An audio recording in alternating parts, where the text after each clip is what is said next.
Welcome to Penrose Learning, where we make understanding easy. You start by choosing the right pins. Pick metal ones about 2–3 mm thick so they resist bending. Once done, prep the hair. Dry or slightly damp with 1 to 2 pumps of product to add grip.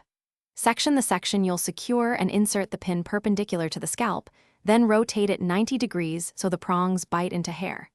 Make sure to use multiple pins spaced evenly for long styles. This first placement sets the foundation for stability.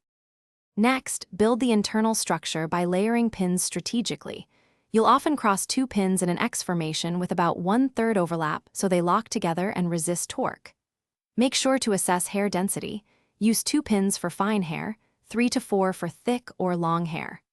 Once anchored, tuck the pin heads under the outer layer, using texture created by your styling product to keep them from slipping. Remember to test movement and add pins where you feel any. To finish, add a final pin placed parallel to the scalp to lock adjacent pins in place.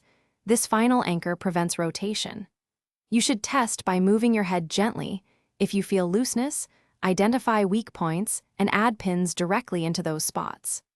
If pins slip repeatedly, slightly bend the ends inward to create a grip, or apply half a pump of product at the base where pins enter the hair. That quick troubleshoot will stop most slipping and preserve your style all day.